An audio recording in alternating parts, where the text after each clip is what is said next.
ونستعينه ونستغفره ونؤمن به ونتوكل عليه ونعوذ بالله من شرور أنفسنا ومن سيئات أعمالنا من يهده الله فلا مضل له ومن يضلله فلا هادي له ونشهد أن لا إله إلا الله وحده لا شريك له ونشهد أن سيدنا ومولانا محمدا عبده ورسوله صلى الله تعالى عليه وعلى آله وأصحابه وأزواجه وذرياته وأتباعه وبارك وسلم تسليما كثيرا أما بعد فأعوذ بالله من الشيطان الرجيم بسم الله الرحمن الرحيم وما خلقت الجن والإنس إلا ليعبدون وقال النبي صلى الله عليه وسلم الدنيا سجن المؤمن وجنة الكافر وكما قال عليه الصلاة والسلام صدق الله مولانا العظيم وصدق رسوله النبي الكريم ونحن على ذلك لمن الشاهدين والشاكرين والحمد لله رب العالمين. محترم دوستو بزرگ، بہت مختصر آیت تلاوت کی میں نے، لیکن اس میں اللہ تعالی نے ہمیں دنیا میں بھیجنے کا مقصد بیان فرمایا.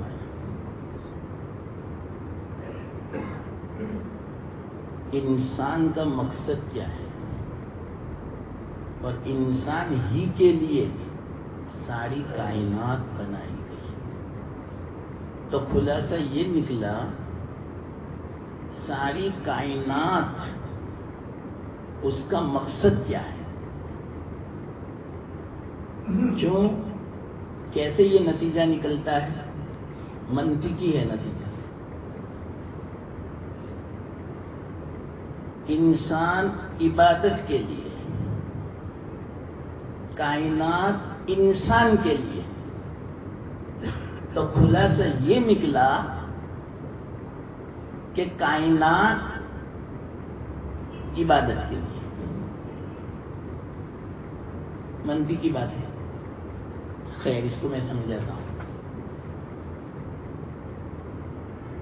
تو اللہ تعالی نے ہمیں عبادت کے لیے پیدا کیا، لیکن عبادت کسے کہتے ہیں یہ مجھے سمجھانا ہے.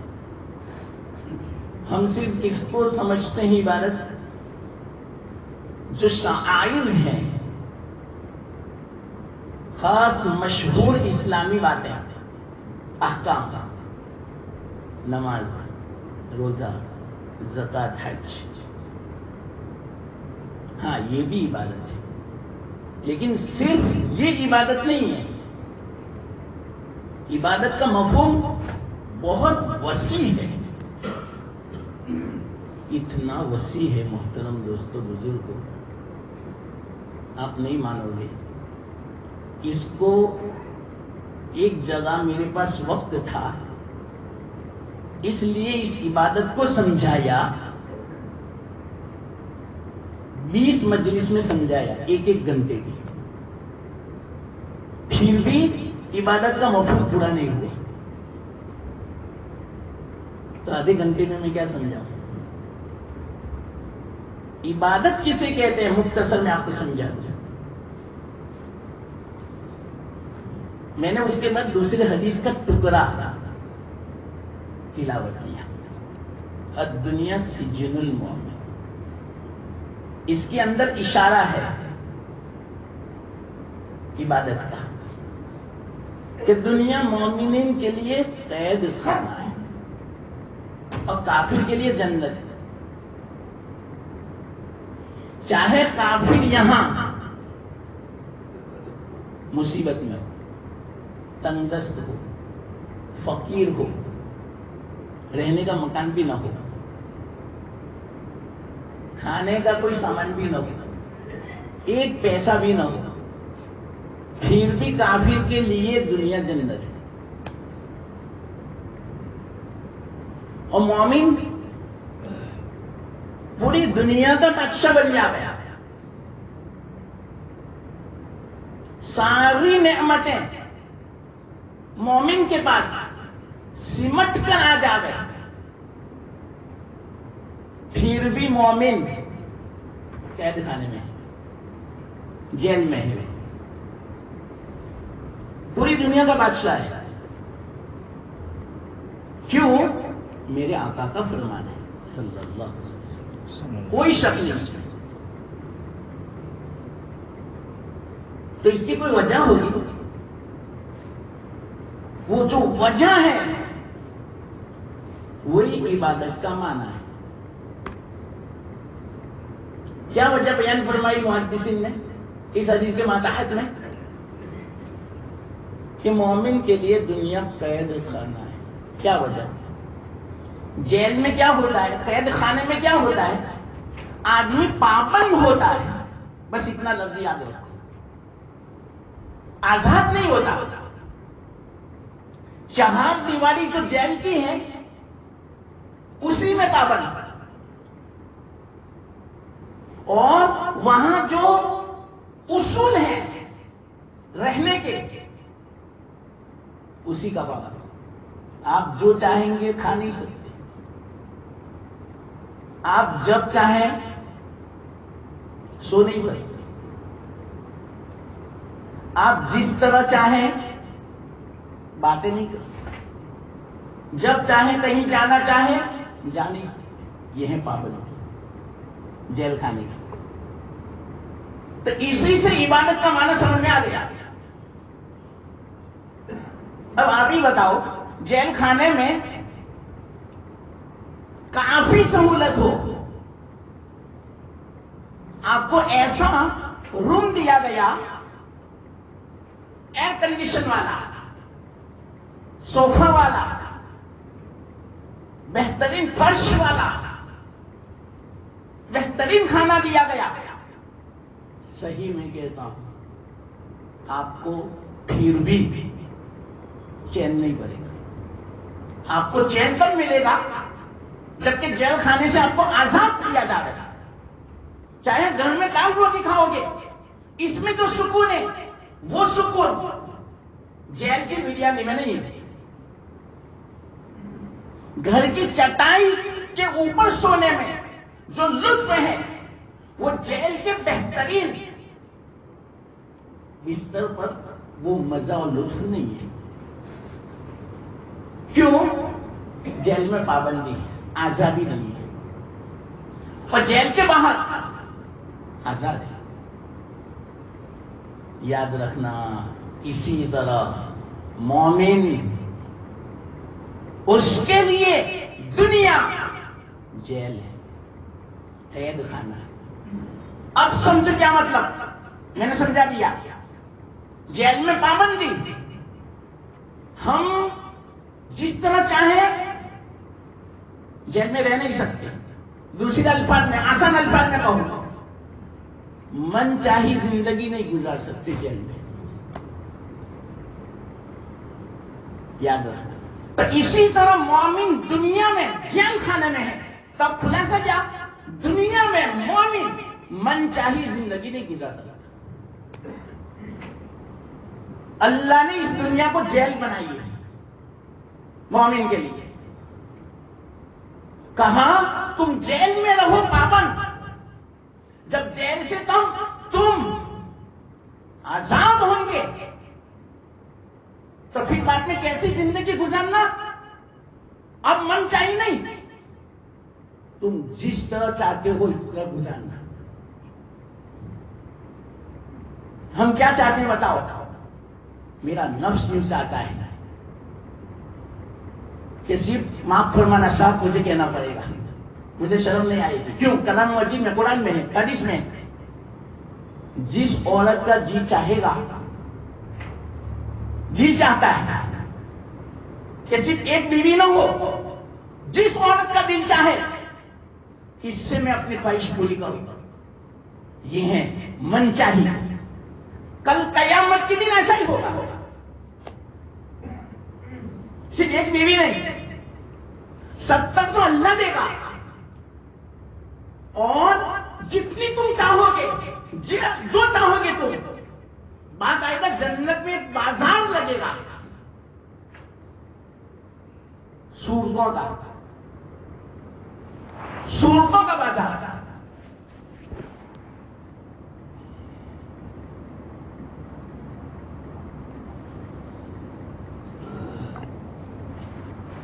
ہر جمعہ کو اللہ تعالیٰ فرمائے گا آؤ بازار میں گھومو. یہ صورتیں ہیں، جو پسند ہو پسند کر لو آپ کی. یا اللہ. اور یہاں نہیں، یہاں ایک ہی بیوی جس کے ساتھ نکاح کیا، بہت پسند آتی ہے ہمیں دنیا بھر میں، لیکن پابندی ہے، خبردار دیکھنا تک بھی، دیکھنا بھی منع ہے. اپنانا تو دور کی بات، خواہش پوری کرنا تو بہت دور کی بات، دیکھنا بھی حرام ہے. اور وہاں باقاعدہ بازار لگے گا، دیکھو کون سی صورت آپ کو پسند ہے وہ آپ کی. اور یہاں ہمارا دل چاہتا ہے یہ کھاؤں وہ کھاؤں، لیکن پابندی، یہ نہیں کھا سکتے جس پر اللہ کا نام نہ ہو، جس جانور پر اللہ کا نام نہ لیا گیا ہو. حرام ہے، کھانا بھی حرام، کمائی بھی حرام. اس لیے میں بہت عاجزانہ، بیچ میں بات آ گئی اس لیے میں کہتا ہوں، یہ بہت باہر کھانے کا شوق مت رکھو. ہوٹلوں میں، توا فرائیوں میں، ریسٹورنٹوں میں فیشن بن گئے آج کل. سنیچر اتوار اب تو عورتیں اصرار کر دیے گھر میں نہیں پکائیں گے، باہر. شوق مت رکھو. واللہ میں کہتا ہوں بہت ایسے واقعات میرے سامنے آئے، حالانکہ میں بہت تحقیق نہیں کر رہا، پھر بھی آئے میرے سامنے. کتنے ایسے ہیں جو مرغی ذبح کرتے ہیں، اللہ کا نام نہیں لیتے، وہ کھلاتے ہیں. کیا اثر ہوگا پیٹ میں بتاؤ؟ نماز کی توفیق نہیں ملے گی، ذکر کی توفیق نہیں ملے گی، تلاوت میں لطف نہیں آئے گا، عبادت میں مزہ نہیں آئے گا، مسجد میں دل نہیں لگے گا، محفلوں میں دل لگے گا، فون میں دل لگے گا، باتوں میں 3 گھنٹے لگ جائیں گے، مزہ آئے گا، لیکن آدھا گھنٹہ دین کی بات سننے میں لطف نہیں آئے گا. بے چینی ہوگی، گھبراہٹ ہوگی، پریشانی ہوگی. اور 5 منٹ اوپر ہو جاوے جو وقت لیا، بے چین ہو جاوے. اور جو محفلوں میں گھنٹے لگ جاوے، کوئی پریشانی نہیں، بلکہ کہے گا مزہ آ گیا. نہیں آج تک عشاء بعد سے بیٹھے 2 بجے ہماری محفل ختم ہوئی، 4 گھنٹے مزہ آ گیا. لیکن دین کی بات سنیں گے پونا گھنٹہ، کوئی نہیں بولتا کہ مزہ آ گیا. یہ اس کا اثر. سب سے بڑا اثر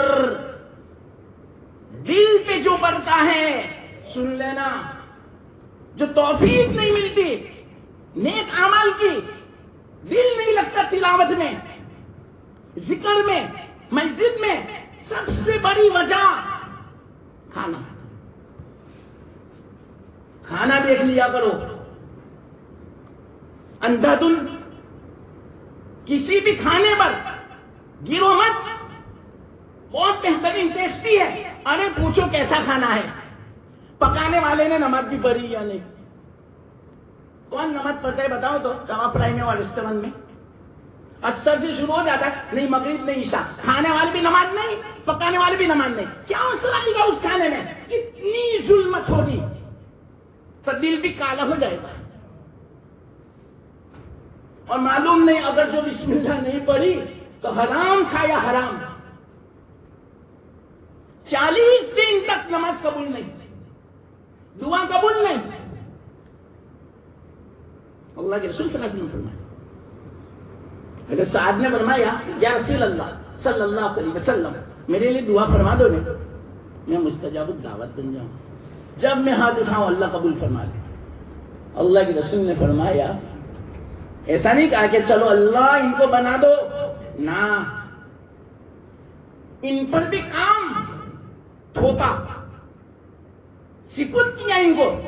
تم اپنا لقمہ حلال کا کر لو, پابندی کر لو حلال لقمے کی, اہتمام کر لو, مستجاب دعوت بن گئی. آج ہم کہتے ہیں کتنی دعائیں مانگتے ہیں, دعائیں قبول نہیں ہوتی. ارے پہلے دیکھو کہ ہمارا کھانا کیسا ہے. میں تو باہر کا کھانا بالکل منع کرتا ہوں, اللہ کے واسطے شوق مطلب. ایک دو مثال میں دے دوں, آپ کہیں گے کہ آپ کیوں ایسا بولتے. ہماری جمعیت کی طرف سے میٹنگ ہوئی تھی دارویتامہ میں, تو مشورہ ہوا کہ یہ بھی ہونا چاہیے کہ ہمارے بھائی حرام نہ کھاویں, اس کے لیے کوشش کریں. چلو جو بھی ہمارے مسلمان بھائی کسائی ہیں اور اسی طرح یہ جو چکن بیچنے والے ہیں, ان کو ذرا سمجھاویں, ان سے کہیں کہ اللہ کے واسطے ہاں مرغی پر بسم اللہ اللہ اکبر پڑھو, تبھی حلال ہوگی. اور آپ کے لیے کمانا بھی حلال ہے, دوسروں کے لیے کھانا بھی حلال ہے, آپ کی کمائی بھی حلال ہے. اس طرح ہم نے مشورہ کیا تو گئے. پھر بعد میں بات ہوئی, ایک مولانا تھی, انہوں نے کہا مولانا کیا ہوا. ایک کیبن کے پاس میں گیا, وہ جو مرغی ذبح کر رہا تھا اتنا بڑا مسالہ لیا اور منہ میں رکھا اور چبا رہا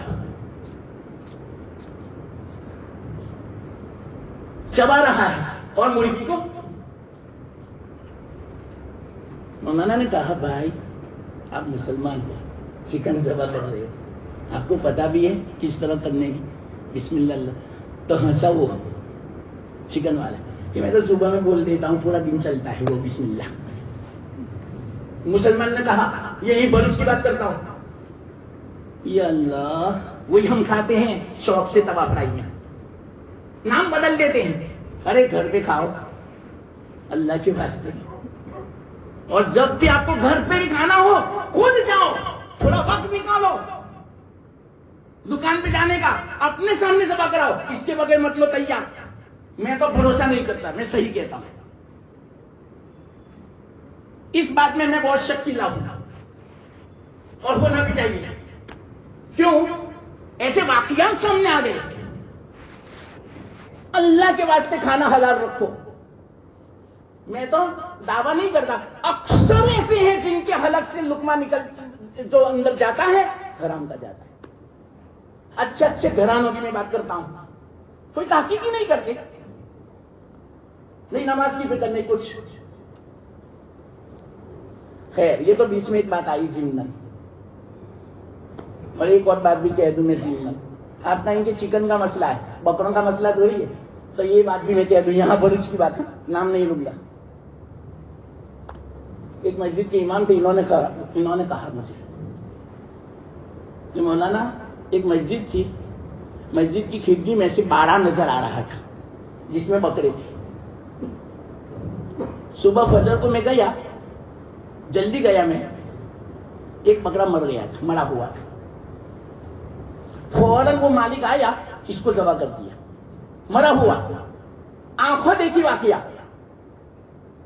گوشت نکالا سب اور بازار میں جا کے بیچا. یہ حالت ہے مسلمانوں کی.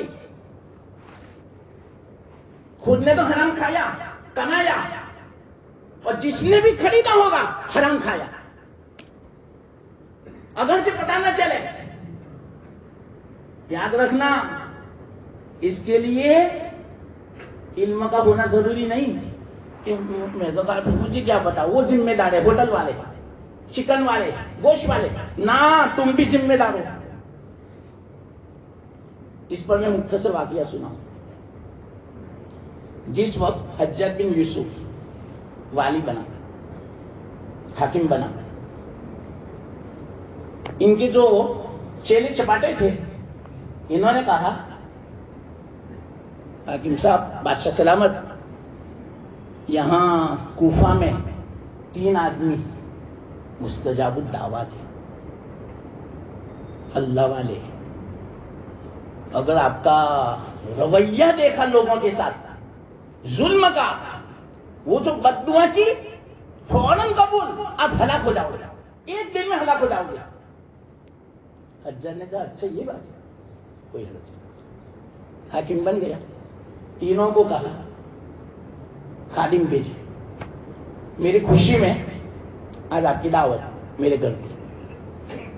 تینوں بزرگ کو، اللہ کے اولیاء کو بلایا، اس زمانے کے اولیاء، تابعین مشہور تھا کوفہ میں پورا. بلایا، پیٹ بھر کے کھلا دیا. ان کے سامنے جب کھانے سے فارغ ہو گئے، ان کے سامنے ہی حجاج نے ہاتھ اٹھائے، یا اللہ تیرا شکر ہے، اب میں ان تینوں کی بد دعا سے بچ گیا، میں نے ان کو حرام کھلا دیا. ان کو پتہ ہی نہیں تھا. بزرگ ہے، بزرگ اللہ کے ولی، لا علمی میں کھا لیا، پھر بھی اثر تو کرے گا. یہ روحانی زہر ہے. ظاہری زہر اگر کوئی کھا لے، دوائی سمجھ کے، ٹونک سمجھ کے، اندر جائے گا وہ زہر، اپنا اثر دکھائے گا. آپ یوں کہیں لا میں نے تو ٹونک سمجھ کے زہر کھایا، یا کیوں ایسا ہوا؟ قوت دینی چاہیے، اس نے تو مجھے مار دیا. زہر تو اپنا ہی کام کرے گا، چاہے تم ٹونک سمجھو کہ جوس سمجھو کہ رس سمجھو. اسی طرح حرام کا کھانا تو چاہے تم حلال سمجھو چاہے پاکیزہ سمجھو، اپنا اثر تو پیٹ میں جانے کے بعد دکھائے گا. کیا اثر؟ اب دعا قبول نہیں، عبادت قبول نہیں. اب 40 دن تک تو یہ مطلب، 1 لقمہ حرام کھا کے کوئی حج میں گیا 40 دن، کیسی عبادت کرتا ہے؟ حج قبول نہیں. یا اللہ 10 لاکھ روپے خرچ کیا، لیکن اس کا خیال نہیں کیا میں کیا کھا کے گیا. خیال کرو مسلمانوں. چلو یہ تو ضمن بیچ میں بات آئی تھی، میری بات دوسری ہے. یہ بھی عبادت میں شامل ہے. حلال کھانا یہ بہت بڑی عبادت ہے. نماز کا مدار، آپ تہجد کے پابند ہو، نماز کے پابند ہو، ہاں جمعے کے پابند ہو، لیکن سارا مدار حلال لقمے کو. اس سے پتا چلا اصل تو لقمہ ہے. بہت تکبیر اولیٰ کے پابند ہے، تہجد کے پابند ہے، روزانہ 10 پائے پڑھتے ہیں، لیکن لقمہ حرام کا ہے. کوئی کام کا نہیں، کوئی کام کا نہیں. تو چلو بتاؤ کتنی بڑی عبادت ہوئی ہے؟ حلال کمانا کتنی بڑی عبادت ہے؟ ایک مختصر حدیث سنا دوں میں آپ کو، بہت وقت چاہیے سمجھے اس بات کو سمجھانے کے لیے.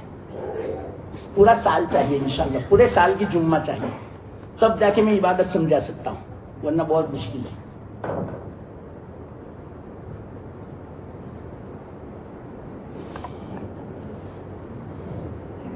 حدیث سنا دوں اس کمائی پر، بات آئی اس لیے. ایک مرتبہ اللہ کے رسول صلی اللہ علیہ وسلم تشریف فرما تھے مسجد نبوی میں. اصحاب صفہ بیٹھے ہوئے تھے، کوئی کام نہیں تھا اصحاب صفہ کا. اپنی زبان میں وہ طلبہ تھے. مدرسہ تھا صفہ، سب سے پہلا مدرسہ اسلام میں وہ صفہ. سب سے پہلے طلبہ اصحاب صفہ، سب سے پہلے معلم سمجھو، معتمم سمجھو، سب کچھ سمجھو، استاد سمجھو، رسول سمجھو، نبی سمجھو، سب کچھ ہمارے آقا محمد مصطفیٰ صلی اللہ علیہ وسلم کہ اصحاب صفہ بیٹھے ہوئے تھے، طلبہ تھے. ان کے لیے شادی بھی منع تھی، دنیا کمانا منع تھا. یاد رکھنا وہ دنیا نہیں کما سکتی. یہاں تک کہ ایک اور حدیث میں ضمن سنا دو، ایک صحابی کا انتقال ہوا اصحاب صفہ میں سے. انہوں نے جو سامان چھوڑا, سامان میں سے 1 دینار ملا. اللہ کے رسول صلی اللہ علیہ وسلم ناراض ہو گئے. کیوں اس کے پاس دینار نکلا؟ نہیں نکلنا چاہیے. جہنم کا ایک داغ ہے یہ, اسی کے ذریعے سے اس صحابی کو داغ لگایا جائے گا جہنم میں. واللہ دل ہل جاوے ایسی حدیث ہے. اصحاب صفہ صحابی یا رسول, اللہ کے رسول جنازے کی نماز پڑھا رہے ہیں, اللہ کے رسول کے سامنے انتقال ہو رہا ہے. کیوں دینار نکلا آپ کے پاس؟ 1 دینار بھی نہیں ہونا چاہیے آپ کے پاس. تمہاری زندگی الگ ہے, تم کو لوگ غریب سمجھتے ہیں, لوگ غریب سمجھ کے تم کو صدقہ دیتے ہیں. کیوں رکھا اپنے پاس؟ یا اللہ آج کل ہم مسلمان کوئی پرواہ نہیں کرتا, سامنے چل کر زکات مانگتا ہے, مجھے زکات دو, میرے پاس کچھ نہیں ہے. حرام ہے. آپ دو گے زکات بھی ادا نہیں ہوگی, اور اس کے لیے زکات دینا حرام ہے. کیوں معلوم؟ میں مختصر کہہ دوں, مختصر بات کہہ دوں. ایسے واقعات سامنے آتے ہیں. ابھی ایک عورت کا انتقال ہوا 2-1 مہینے پہلے. واقعات غریب, جھونپڑی جیسا مکان, بہت بیمار تھی, کینسر بھی ہو گیا, ہائی پریشر بھی ہو گیا, نہ معلوم اتنی بیماریاں ایک ساتھ میں ہو گئی. سب کو رحم آیا, غریب ہے, یہ کہاں سے علاج کرائے گی, کہاں سے آئی سی یو میں ایڈمٹ ہو سکتی, کہاں سے یہ اس کا جو چارج ہے وہ کہاں سے ادا, زکات دینا شروع کی تو اسی سے علاج ہوا. اللہ کا کرنا انتقال ہو گیا. انتقال کے بعد سب کچھ دیکھا گیا, ان کے سامان میں سے 4 لاکھ روپے نقد نکلے, اور تھوڑا بہت سونا تھا 2.25 لاکھ کا نکلا. بولو, آج جو غریب عورتیں ہیں نا, ان کے پاس ایک انگوٹھی بھی ہو, ہیئرنگ بھی ہو, تھوڑے پیسے بھی ہو, اور پاسپورٹ بھی ہو, سیمپل بھی ہو, سیمپل یا ان کو زکات نہیں دے سکتے آپ, بلکہ ان پر زکات واجب ہے. چاہے مکان نہ ہو خود کا, اتنا تو ہے نا, بلکہ وہ سامنے چل کے زکات مانگتے ہیں. یا اللہ, اللہ کے رسول نے فرمایا آپ کو لوگ غریب سمجھتے تھے, کیوں نکلا پیسہ؟ یہ داغ لگایا جائے گا. اسی طرح آج کل کے ہمارے مسلمان کتنے ایسے ہیں, لڑکیاں, عورتیں اور مرد, جب شادی آتی ہے اپنی بچیوں کی, ہماری مدد کر دو, ہماری مدد کر دو. ارے تمہارے پاس کتنا ہے وہ بتاؤ. ارے غریب کی لڑکیوں کے پاس آج 50 جوڑ کپڑے ہیں.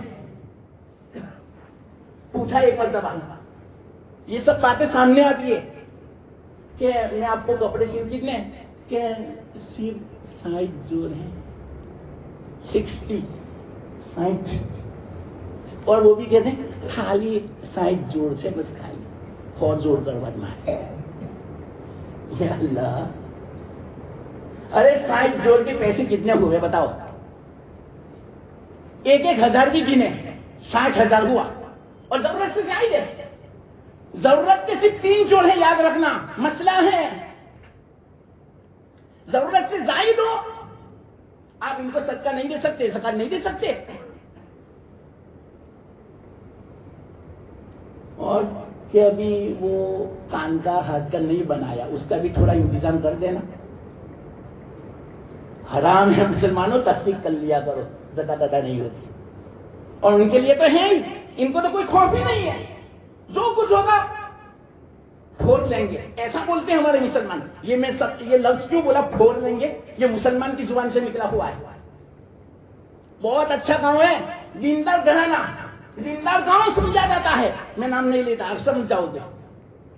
جب ان کو سمجھانے گئے نا کہ آپ بھائی بہنوں کا حق دے دیں, کیوں ایسا کرتے ہو, بہت خطرناک ہے اس کا وبال, مرتے ہی قبر سے سمجھ میں آ جائے گا صرف کہ ہم پھوڑ لیں گے قبر میں. وہ پھوڑے گا, ارے تیری کھوپڑی پھوڑ دے گا فرشتہ, تو کیا پھوڑے گا, اللہ پھوڑے گا.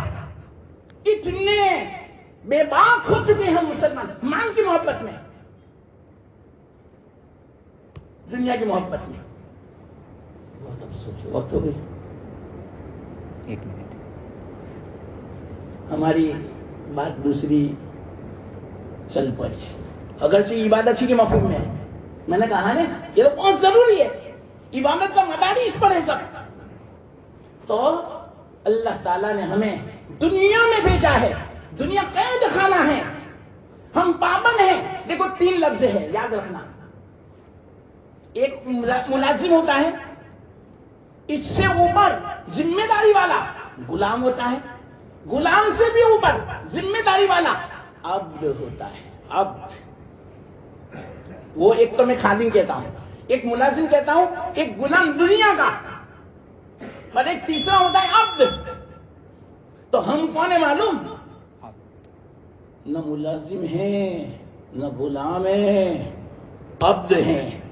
کیوں آپ سب اپنے آپ کو عبد کہتے ہو؟ کہ میں تو اللہ کا بندہ ہوں. اللہ کا بندہ معمولی مت سمجھنا، بہت بڑا دعویٰ ہے.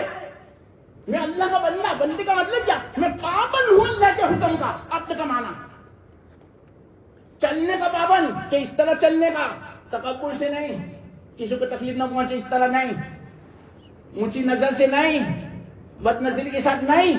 چلنے کا پابند، کھانے کا پابند، سونے کا پابند، کمانے کا پابند، گھر بنانے کا پابند، ایک دوسرے کے ساتھ ملنے کا پابند، تجارت کا پابند، معاشرت کا پابند، اخلاق کا پابند، ہر چیز کا پابند، سفر کا پابند، حضر کا پابند، ہر چیز کا پابند. اس کو بولتے ہیں عبد. تو ہم عبد ہیں، پابند ہیں. یاد رکھنا، مختصر سن لو. جس نے اس دنیا کی جیل خانے میں، اللہ نے جس طرح کہا ہے جیل خانے میں اس قانون کے ساتھ رہو، پابندی کے ساتھ رہو، جیل خانے سے چھوٹو گے، من چاہی زندگی ہے. دنیا میں رب چاہی زندگی گزار لو، مرنے کے بعد من چاہی زندگی ہے، مزہ آئے گا. رو کے مرنا، واللہ میں کہتا ہوں، قسم کھا کے میں کہتا ہوں، مرتے ہی رونا شروع ہو جائے گا. جس نے یہاں من چاہی زندگی گزاری، مرتے ہی رونا. اور کتنا رونا؟ کروڑوں سال روئے گا، پھر بھی رونا پورا نہیں ہوگا.